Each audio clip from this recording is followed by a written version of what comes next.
Welcome to the Syncretism Society Virtual Academy.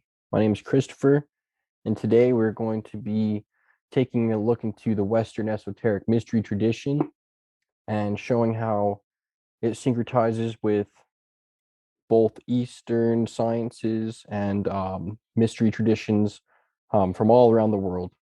They're all one, and they all lead us to the same goal in different maneuvers. One of the best references and people that I admire of the Western Hermetic tradition would be Eliphas Levi.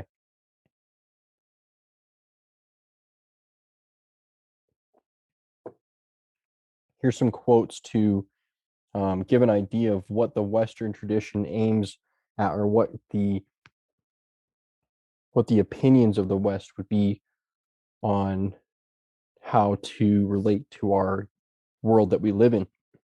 So Eliphas Levi says, to practice magic is to be a quack. To know magic is to be a sage. We have this idea that magic um, is something that's just for show or circuses or deception. In actuality, the word magic comes from the word magnetism. And this magnetism is what manifests the astral light, which is the basis of our connection with the invisible world. So here's some tenets of what does Western yoga look like. We hear, quote, judge not, speak hardly at all, love and act. Nothing can resist the will of man when he knows what is true and wills what is good. Matter is the adjunct of spirit. Without the spirit, it would have no reason to exist, and it would not exist. This is the good old Western tradition. This is where we get our fairy tales and myths and perceptions of things such as everything happens for a reason, nothing is random, to act with intention and love. Notice how love and act rather than to speak and conspect to debate or to judge. The basis is act with love to maintain the witness within and allow yourself to act with the highest will of the potential of the universe. As following into the next quote, nothing can resist the will of man when he knows what is true and wills what is good. So we'd call white magic or high magic. Notice that it's an introduction to high magic, hermeticism, which is essentially not casting spells or doing conjurations to manifest mundane, which is a form of low magic, which isn't bad. It's not bad to do invocations or magic to help out in life, but this is strictly spiritual magic that is done on the self to help initiate the alchemical process of transformation. And these perceptions that we have of the world come from this beautiful tradition. And in the traditions focuses on the inner will and how we have the lower will of the natural man and we have the higher will of the celestial man. And that higher will is what prompts our intuition and shows us the road to compassion. And we live our lives purifying and analyzing and observing life rather than letting life toggle us around, because we have the firm belief that without spirit, this place would have no reason to exist. And in fact, the reason why this material realm exists is because of the spirit, because of the ether, because the physical is a manifestation of the visible.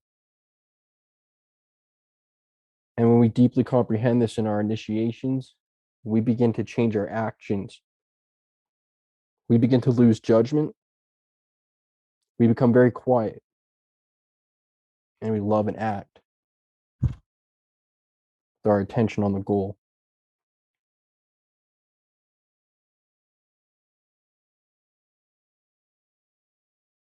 Here are some of the aims from the Western perspective, the Western yoga.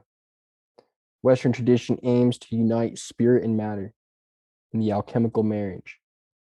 It's like George W. Carey says, by our actions and living naturally according to the higher will, our bodies is an alchemical laboratory that furnishes the perfect environment for the soul or the king of the sun king to be enthroned, and the temple built with no hammer or sword, which is the human body. So the Western tradition aims to unite spirit and matter in the alchemical marriage, not to completely say that, hey, I will not participate in the world, I will not participate in food or sex or work, but instead to consciously spiritualize these aspects of our life and bring heaven to earth rather than become traumatized by trying to just separate the earth from us in a unnatural way. Because this path aims to depolarize the psyche. And Rudolf Steiner talks about the two spirits or interdimensional beings that lead us left or right. On one end, they want us to completely abandon all things and go in a cave and to starve and to fast and to reject sex and to reject family until you completely overcome the world. And the other side wants you to become fully engrossed in materiality, to be selfish, greedy, and to experience all the lust of the human nature. But the middle is the Christic forces that allow us to have one foot in the water and one foot on earth, to be in the world but not of it. And this is the path of the Western sage or the mage, the magician. It's all one. So to fully realize the higher will of the inner being and to disregard the selfish will of the natural man is the main purpose of the great work. To transmute all the negative polarities of the zodiac into positive. Here we are here to work out the 12 intelligences. Each one forms a vice and a virtue. Aries are leaders, heroes, but at the same time, impatient, immature. Taurus, full of great labor and reason. However, desire, material lust. As we go through the zodiac, we can see that there's positive and negatives, and the creator gave us this opportunity to transmute our negative polarities to positive. So on a day-to-day basis, we can't escape this, so we can become conscious of this so that we can live out the drama of our lives. By doing this, we awaken the 7 planets or the chakras within, as we discussed in previous lectures, as well as looking towards the Neoplatonic tradition of emanationism. The soul descends from the monad down the 7 rings, acquires various conditions, and ascends back up, acquiring the qualities of each planet and transmuting the negative conditioned into positive, the lesson essentially. By doing this, the full capacity of the 12 inner intelligences blossom the heart chakra. Again, 7 and the 12, these are the God numbers. Western tradition, in the same way the Eastern traditions and all other traditions, they just use different language. We call it theurgy, to be able to enter a higher state of consciousness through theurgy and commune with the divine realms and to bring back information. Because the main point of meditation on one end is to acquire information of the self, to know thyself. On one end, it is to experience the witness and experience not being within the body, experience your true self. And on the other end, it is to gain information about your path, information about what's next for you.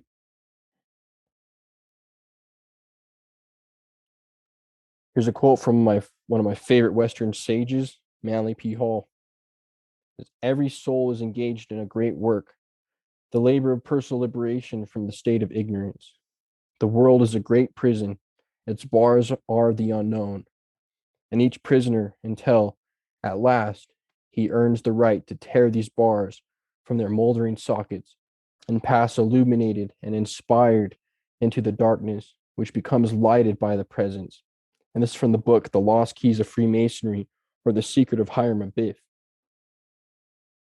We know Hiram-Abiff resides in the cerebrum, the brain, the cerebrum, the RAM. Hiram-Abiff is the chief architect of the Temple of Solomon. As we stated in the first lecture, the soul's descent into matter is a death. The Greeks saw this place as a prison. This is the land of the dead. And as we do the great work, we resurrect into true life. And life gives us the perfect scenarios.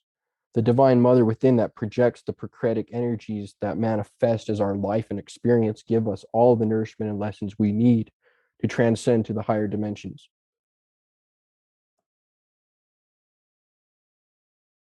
By practicing this alchemical process and the 12 alchemical arts of transformation, we begin to develop the magical will.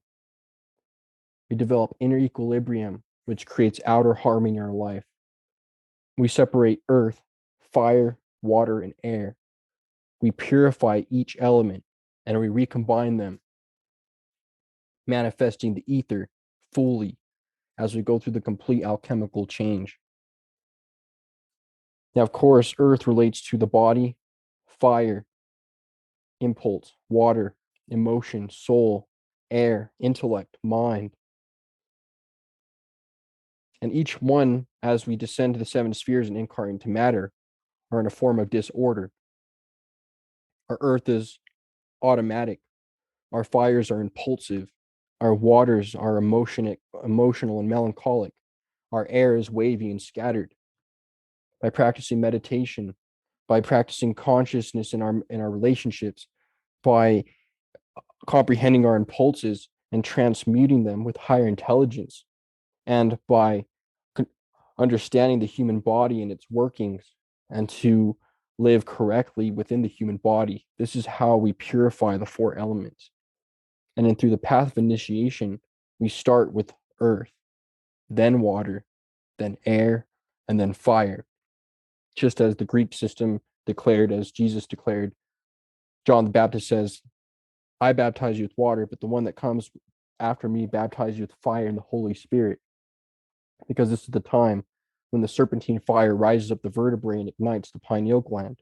But in order to do this, we have to be able to go against ourselves, our lower nature, and to comprehend it with intelligence so that we can bring up this energy. Notice how the spine looks like a shovel.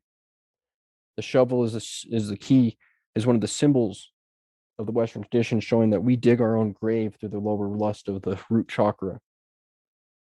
And can we also be digging the cornerstone for the temple for the creator to dwell in? It's up to us. So in Western yoga, we refer to this as theurgy. And it's the operation or effect of supernatural or divine agency in human affairs. This is Hermetic science. We believe in purpose and that everything happens for a reason, and that these beings above the physical realm communicate with us and have a relationship with us, and are all working for the evolution, the spiritual evolution of the humanity that is born in the womb or the tomb of the physical torus field. A system of white magic practiced by the early Neoplatonists. So theurgy is white magic. And white magic just refers to magic that's done upon the self for self-transformation, self-perfection. Through theurgy, we manifest the divine into material. We call upon higher forces when we contemplate our higher nature. We can actually appeal. The Eastern have been doing this for a while. They have the goddesses Lakshmi, Durga, Kali. They have the male manifestations of God, Ram, Shiva, Krishna, Brahma. They have the demigods.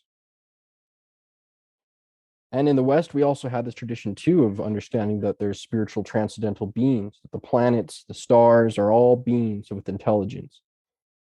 And they pay attention to us in human affairs, especially if we take notice to them, they take notice to us, special notice. So when we start practicing our rituals and start on the path of self-observation and alchemy, we begin communicating with these higher forces. This is theurgy. Through theurgy, we manifest the divine into material. We call upon higher forces when we contemplate our higher nature. Theurgy, chanting. I love to do theurgy from east and the west, to chant to the divine Krishna's divine counterpart, Radharani. Jada-dada, jada-dada, jada-dada, jada-dada, jada-dada. This is a form of theurgy that can help you access those higher planes. Jada-dada, jada-dada, jada-dada, jada-dada, jada-dada. Or the masculine part. Ram, ram, ram, ram, ram, ram, ram, ram, ram, ram, ram. These are invoking the forces of the mother and father of the universe. There are various mantras that can help us connect with Vishnu, connect with Krishna, connect with Ram. And I encourage everyone to explore these. I also like to use Western names, Kabbalistic names, Eheye, Gabriel, Raphael, Michael. There's different beings that you can invoke to learn from. And it's all mental, it's all intuitive. And we discussed in the previous lecture of the lecture called Separating the Soul from the Gross, talking about the seven powers of the soul, seven powers of the creator, where we talk about each sphere and its quality and its angel. And we can focus in on these energies on the specific day. For example, Monday, the moon. We could recognize these beings of Mars, the Martian energy of Tuesday, ignite our fires to triumph and fight the good battle against the lower nature. We can invoke Hermes, the god of wisdom, on Wednesday,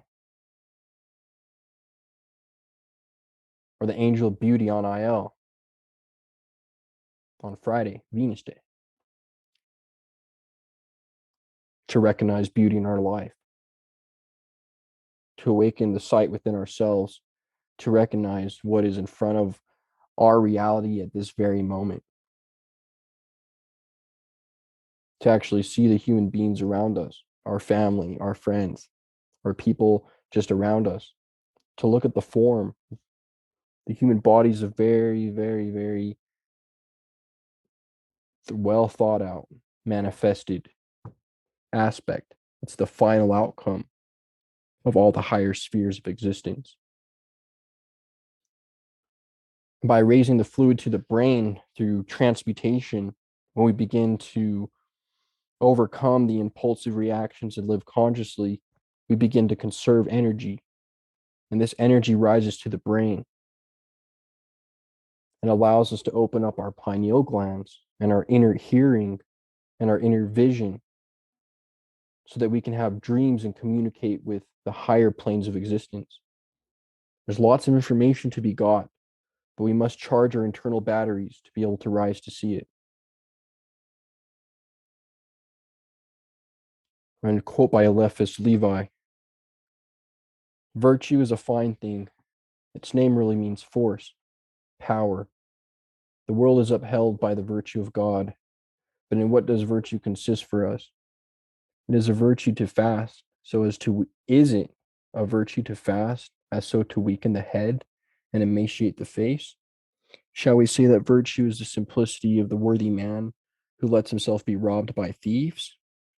Is abstinence for the sake of avoiding abuse of virtue? What would you think of a man who refused to walk for the fear of breaking a leg? Whichever way you look at it, virtue is opposed to slackness, lethargy, and impotence. We should all meditate on this quote and see, extract the essence of it. What it's trying to say is that it just reminds you of the Gospel of Thomas, where Jesus says, he says, should we fast? Should we do these things? And in the Western tradition of the Bible, it explains to, yes, if you're fasting, but do not do it to show. To, if you are practicing prayer, to do it in the closet. to, if you're getting robbed by thieves, is it truly a virtue to allow yourself to be robbed? Or should you stand up for what's right and protect? And if you're abstaining from something such as alcohol or THC or anything of this matter, simply for the fact that if you didn't, you'd become an addict or abuse it, is this abstinence truly a virtue? This is helping us become depolarized and understand transcendental ethics above the mundane plane, where we enter into the true understanding where the negative truly is what he's referring to here, is whichever way you look at it, virtue is opposed to slackness, lethargy, and impotence. So these are the three qualities to reverse to allow virtue to flow. And that virtue will know what to do in the face of a drink, in the face of a coffee, in the face of thieves, in the face of a woman, in the face of perhaps a drink of alcohol, to know when to do, what to do, and how to do, to be able to live balanced and understand, to live consciously rather than reactive or based on dogmas and rules that we've learned from a degenerated society.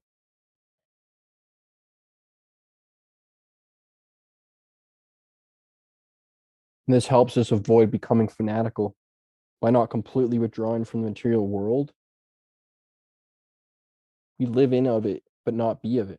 So we may practice fasting, we may practice certain levels of abstinence, we may practice abstaining from alcohol, but we do not withdraw in the sense of someone who is completely abandoning all of their responsibilities, abandoning the attraction to the opposite sex if it's still there, which should be forced celibacy, because forced celibacy is never leads to a very positive result.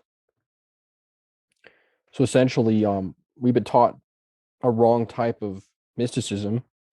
Of course, in the age of Kali, there are lots of misunderstandings, and a lot of people think that by abstaining from sex that they are above it, when they have not worked through that and able to transmute it to what it needs to be, or perhaps never experienced what it was to experience certain aspects because of social taboo or because self opinions. So we must never become fanatical about our beliefs and to always stand in the middle and to allow other people's beliefs and opinions to not affect us internally. We must be able to handle things in moderation, like drink coffee, etc. We need to be able to know when to relax and not have it to be a problem of laziness, so that we can actually not feel guilty when we do choose to relax, rather than when we just choose to relax all the time, we're always in sloth, we're always in lazy, we're not motivating ourselves. But if we never let ourselves rest and we never let ourselves, then we would also be imbalanced. So if we need to relax, let's not it become a problem of laziness. We could be proud of our work, but not let it become a source of pride. We could admire beauty, but not let it become a passionate longing or desire of lust. We become established in perfect equilibrium, to not be attracted or repulsed by the material modes of nature, just like Lord Krishna says. So Eliphas Levi explains the magical formula, which is, to attain such an achievement, it is necessary to know what has to be done, to will what is required, and to dare what must be attempted, and to keep silent with discernment. This is a state of consciousness that's brought out by abiding in the self and knowing who you are and acting with unselfish intent. So you are acting from a state of knowledge. You have your activated will, which means you're going forth without thought. And daring means you're actually taking physical action. And to keep silent, which means silencing the mind and not necessarily just going around and discussing all of your spiritual encounters with everyone that may not need to know about it, because these personal things are initiations, and the more we explain it, the more we don't analyze it in a more laser-like fashion. We can really hone in on these internal experiences, but when we start to externalize them and start to make opinions of them, we can really lose sight of the path. So there's a good time to keep silent, because as we hermetically seal the vessel through the alchemical process, the energy leaks through the voice, through the eyes, through the touch. So it doesn't mean to just stop talking.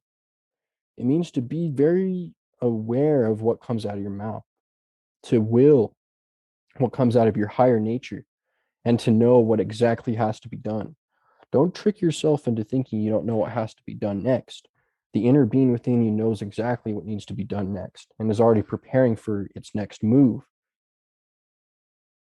When you combine these elements together, you will have the perfect magical formula, and you'll be acting without expecting fruits of labor. You'll be a self-charged battery.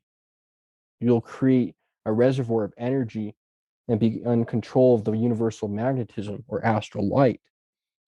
But this takes a long time to develop the true knowing, the true will, and the daring and the silence that must come with this to form this state that is combined.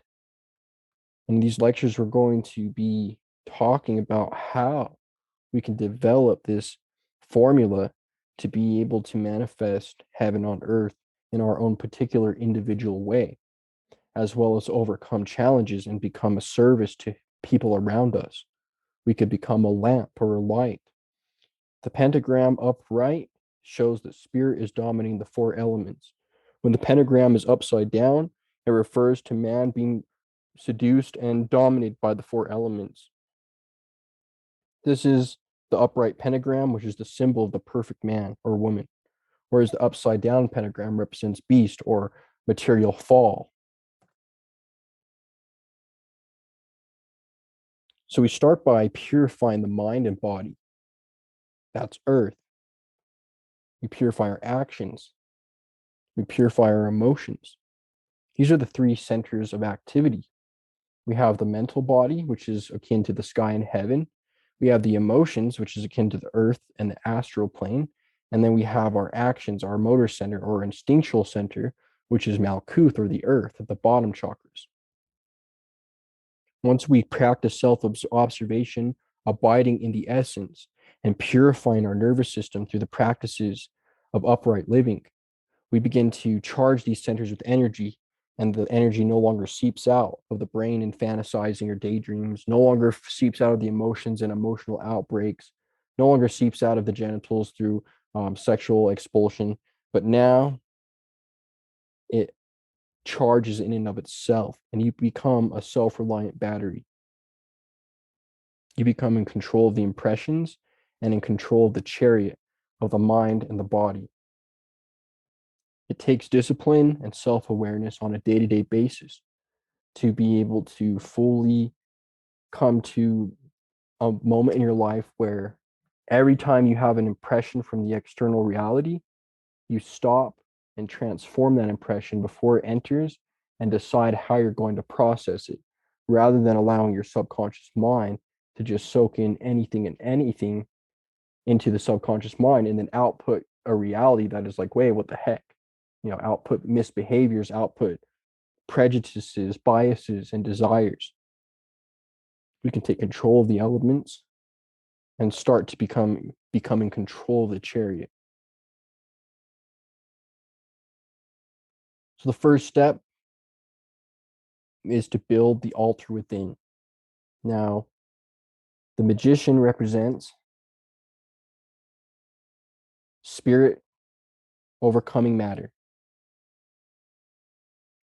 And on the path to becoming magicians, which is meaning to be in touch with the magnetism, we construct our altar within. So we become in control of the four elements rather than be dominated by them. So the four elements are represented by the cup for water, the sword for air, the pentacles for earth, and the wand of fire. These symbols hold a lot of significant symbolic value to the Western tradition, esoteric tradition. Now we have the sword of the intellect that pierces into the mysteries. We have the chalice, or the female yoni, which is the sexual transmutation. We have the fire wand, the divine will, and the pentacle, earth, Malkuth, the physical body. And the magician is ether, the fifth element. And as we can see, the figure 8 above him shows that he has equilibrated his mind, touched infinity, risen above the elements. He holds the fire wand above his head, showing that he's risen the serpent up into the crown chakra and is now beginning the purge of the purgatory of purification before ascending into the higher dimensions. Now, these are symbols that we can utilize through imagination, or perhaps even utilizing actual ornaments and practice our own particular ceremonial rituals so that we can manifest these angelic elemental energies and be able to organize them better. So we are the microcosm of the macrocosm. And we have our mini workshop of elements to attend to. Just like the magician, we are little miniature magicians. There's the grand magician, and we're little miniature ones. And we purify our earth by taking care of our body, perfecting our habits, refraining from animal impulse, and using our conscious will. Eliphas Levi says, the only true pleasure, true beauty, and genuine love belongs to the wise, who are actually the creators of their own happiness. When they abstain from something, it is to learn how to use it properly. And when they deprive themselves, it is to gain some delight in exchange. So when we refrain from the lower nature and combine our elements and begin to be conscious of the symbolic reality of nature and how it's always giving us messages and trials and lessons, we begin to come to a place of inner being, or the kingdom of heaven within, which is a fountain of pleasure that's self-created. Create your own happiness. And you're not a fanatic. So if you're abstaining from alcohol, it's because you're learning how to use it properly. If you're abstaining from a job, working, it's to learn about that quietude. It's not to indulge in the quietude. It's to, if you're abstaining from sexual interaction for a set amount of time, it's not to fully be overly celibate for no reason. It's to understand how to retain and increase the magnetism so that you can attract the appropriate partner, rather than just sleeping around, or rather than just letting the energy waste. So you must be very balanced, and to be able to understand that if you are abstaining from something, it's to learn how to use it properly. And that when they deprive themselves, it's to gain some delight in exchange.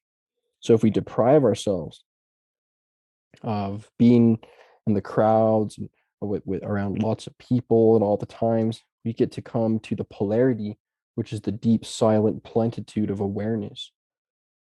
And when we're in the deep, silent plenitude of awareness, we're able to appreciate interactions and relationships more. So the magician is always doing something for a reason. If he's depriving, it's for a reason. If he's indulging, it's for a reason. He's purging, purifying, ascending, contemplating, recognizing our faults, recognizing where we're selfish, and to begin to be bothered by it, and to practice the opposite polarity, which is to give. But you can only do that if you became conscious and recognized selfish pain you may be causing to others. So I just really like this quote because it really has the essence of the Western tradition.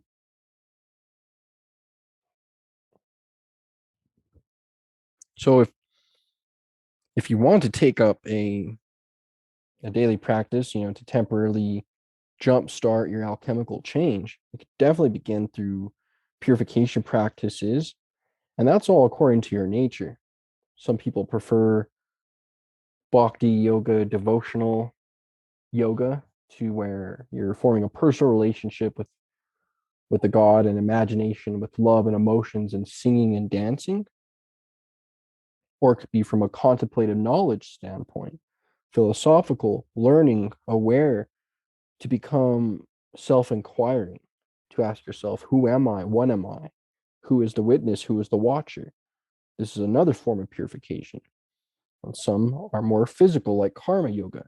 They prefer to, do a good job at what they do. If they're a cook or a fitness instructor, or if they work as a construction laborer, they're going to do it without any hope for fruits of reward, but for the greater good of all. So these are all ways that we're purifying ourselves on a day-to-day basis. Banishing and purifying is done through various means. And these practices that we've taught in the previous lectures, as well as touch base on in this lecture, will help to create a subtle influence on the subconscious mind. So they have to be practiced regularly, but not fanatically. For the first stage, we begin to purify the earth element. And we begin very simply just by everyday exercise, routine, as you are able to according to your physical nature. For at least 45 minutes. But if you can only do 15 minutes or 30 minutes, the main point is to engage with the body on a physical level. This can be very personal based on your physical ability. It could be the Tibetan rites, jumping jacks, a workout routine, a run. So as long as you're focusing on the earth and the body and helping it to rise to its highest capability, because as they say, the body and the mind are one. So to purify the mind, we have to purify the body. And in order to do that, we must put into activity.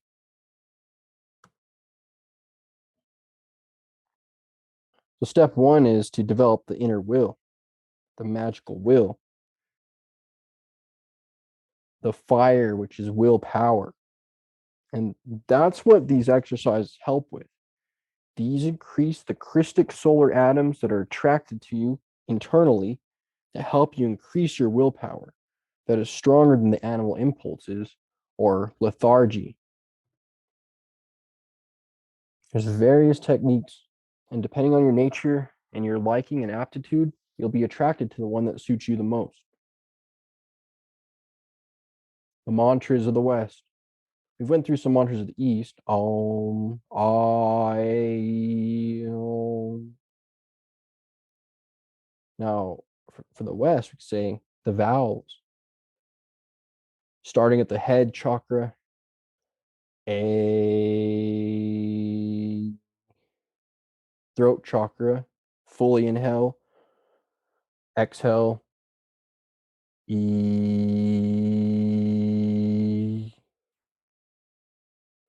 fully inhale, I,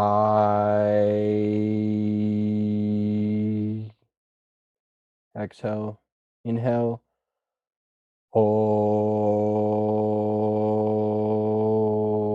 that's the heart.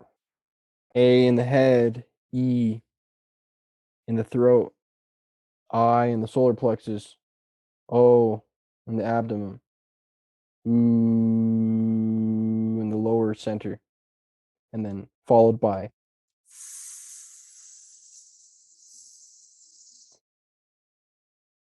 this will develop the willpower, charge the chakras.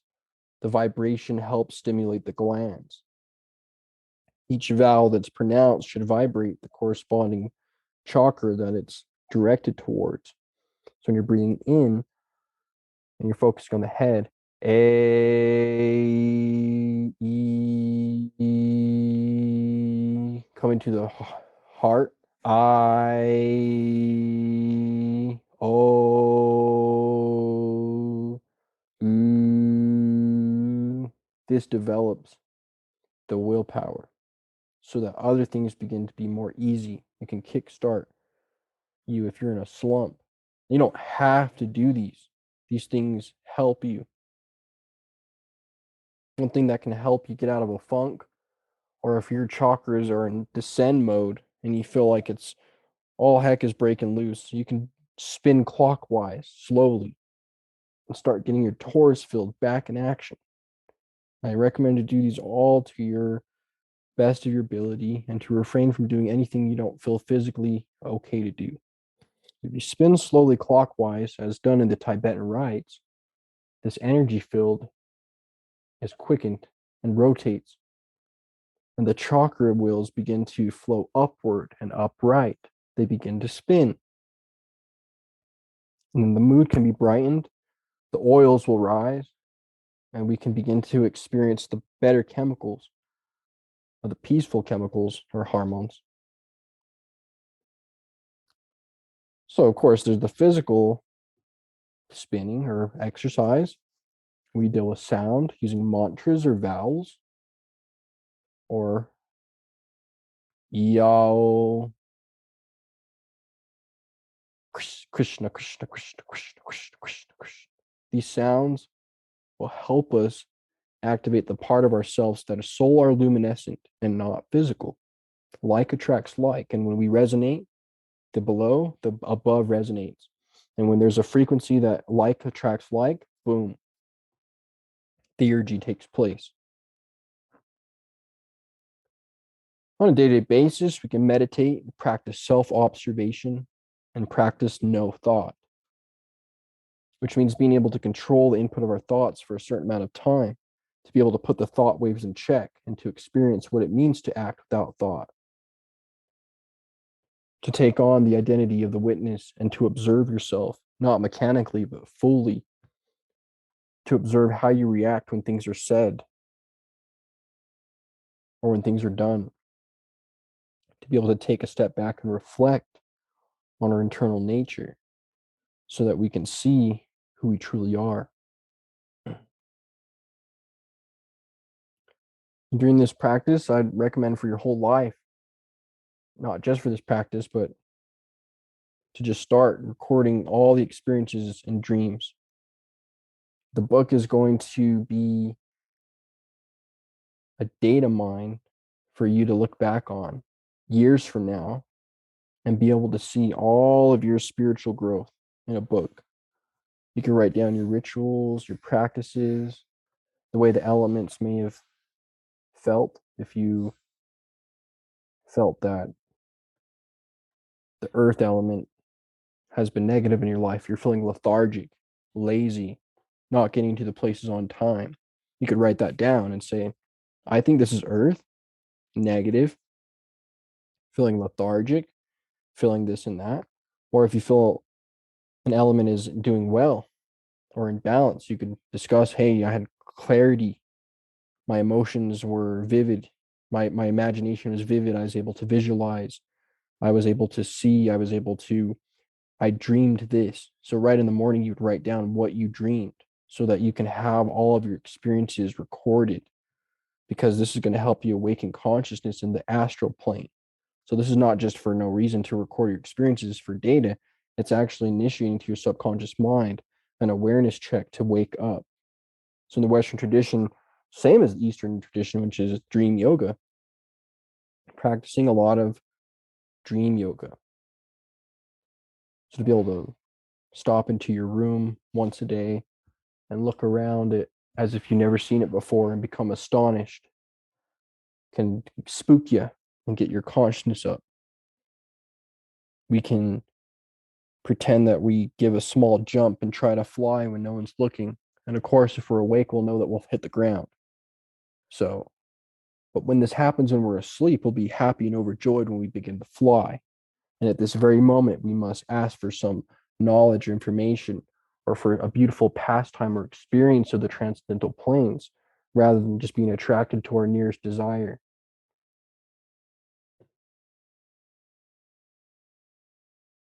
So we begin to exercise daily.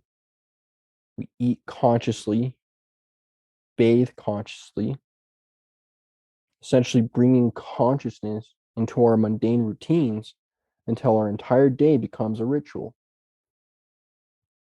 In this way, we take on the position of the sun, which is always doing daily activities and labors. We have our miniature daily activities and labors that we attend to. And as the inner sun flourishes within us, we can live out our inner drama. When we bathe, we can imagine the water purifying us of the negative, to eat consciously, to acknowledge the nutrients and light energy that manifest in physical form, and to know that you're consuming the flesh of the light, the sun. All food is manifested light. Exercise daily, initiating hormonal balance by moving those hips, the Sagittarius legs, transmute the energy of Scorpio up the spine. We can pump this energy up through the breath and doing a labor such as exercise. But now in this society, we've all stopped exercising as much as we should. And this has made it so that pump in our sacral is not getting those fluids up to the brain as they usually were.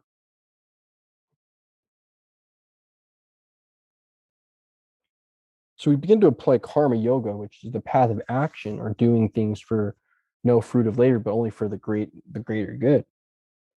And we could do this by finding our everyday gig or a task that contributes to the collective. It could be making videos.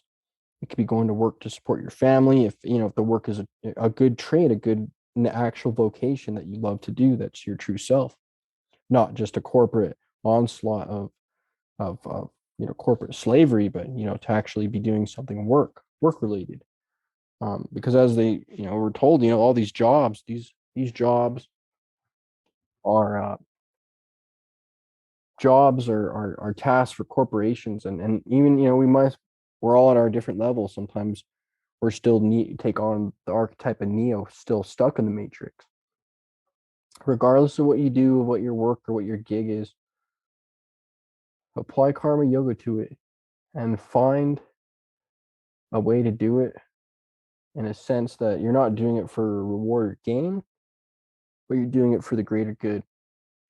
And this actually creates a circuit in the body and lets you enter the flow state, which is where basically the false self disappears. You merge with the witness and you experience bliss. And now you're above time, and time doesn't feel the same anymore. When we were young, we were able to tap into these states effortlessly. The path of the Western magician or the yogi, Eastern yogi, or the syncretist is to reawaken the inner child, the inner Christ child. And with this, we reawaken all the gifts that we received from the Creator. As Thomas H. Burgoyne says, these gifts are deposited in our solar plexus. On our birthday, on our actual birthday, Thomas H. Burgoyne was explaining that we have our talents deposited. So let's say your birthday's in April. So on April 2nd, and that moon is in Aries in the month of April 2nd, there will be gifts and talents and seeded into the solar plexus and activated. So when we actually take notice of all of this, we can see that the path is directly related to our everyday life. And we have to find a way to keep one foot in the earth and the other immersed in our esoteric practice, essentially Pisces, the land of dreams and the land of reality. We must swim between both and not be confused. Practice the art of self-observation, which is stimulating the pineal gland. And when you practice self-observation and silence of thoughts, you begin to feel a crackle inside of the pineal gland. And this is the pine cone opening. And when you awaken this witness, you can notice the motor of everyday life and how it goes about by itself while the witness or the self does nothing. The body goes about, you simply watch. Now observe. Had a really cool experience in California. Me and my girl went to go see Santos, and we were eating apples outside barefoot, solar gazing at the same time. And this mixture of having our bare feet on the ground, eating fresh apples from a tree, and solar gazing or being part of the sun, our I felt as if my body merged with the reality of the field, and I took on the witness standpoint and noticed the eternal motor. Wherever Santos referred to it as the motor, and the motor goes on about, and the witness observes it. And this is how Purusha, the consciousness or the witness, entertains or acts or revolves around Prakriti, or the experience of the field and nature. And this is an alchemical theurgy to reach these states of consciousness on our everyday life.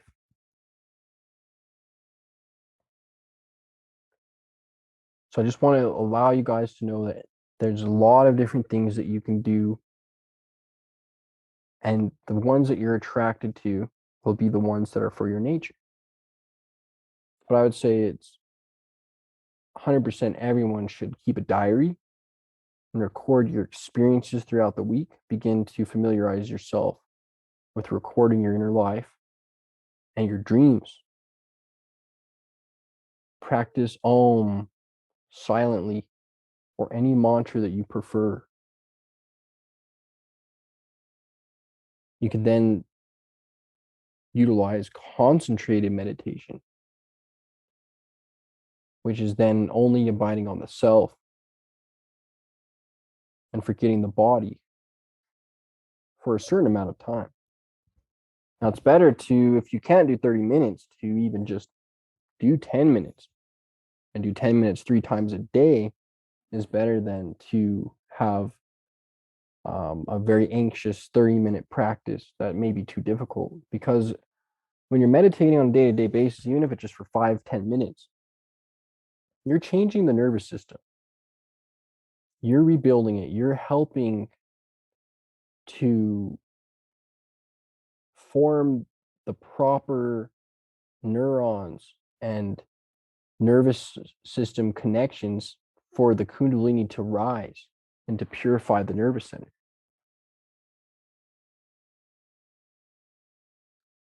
We do things, for example, like taking a bath. We can purify the body and understand that when we take a bath, we can imagine the water is cleaning us astrally of any negative um, thoughts or egregores that we've created, or even exposed to negative energies throughout our day. You can simply know that that water is purifying it. The spiritual aspect of the water is purifying the spiritual aspect of the body. And the physical aspect of the water is purifying the physical aspect of the body. Another unique hermetic technique was in the book Franz Barden, Initiation of Hermetics, where he said that you could wash your hands in water and imagine that you're washing off lust, fear, anxiety, and greed, and watch these negative emotions drip down to the drain. Essentially, the Western tradition aims to use everyday tasks and ritualize them by extracting the spiritual meaning out of them. The magician uses everything to his or her advantage to make the best appropriate outcome.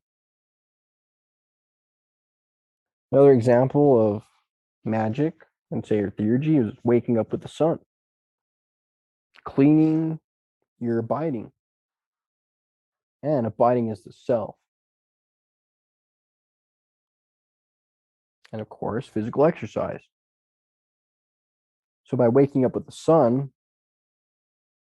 we are unifying with the wave and are able to accept and take on those energies that are given to the entire universe at that time. Rather than when you wake up at another time that's not with the sun, you immediately feel drained or dragged down. In the same way of sleeping in the day can kind of mess up the polarities. So it's healthy to align yourself with the circadian rhythm and to not try to fight our instincts to wake up or go to sleep. We'll begin to able to wake up right at 6 a.m. and jump right out of bed with full energy. Begin our meditation, bathe, purify ourselves from the night, and then begin our exercises. Then we would go on to our meal, and this time when we eat by being grateful, or perhaps doing an intention, or magnetizing it with your hand, imagining life force going into it, or acknowledging the life force going into it and being thankful. This creates a charge on the food and allows it to nourish the body not only physically but spiritually.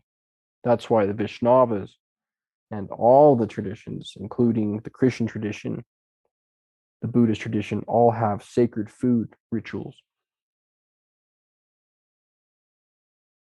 Because eating with gratitude helps digest the food and increases the magnetic energy that it bestows.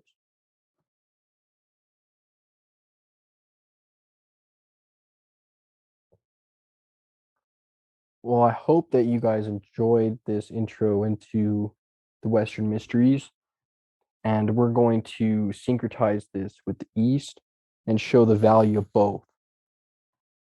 And I hope that you guys enjoyed this, and looking forward to the next lesson for you guys. Have a blessed night.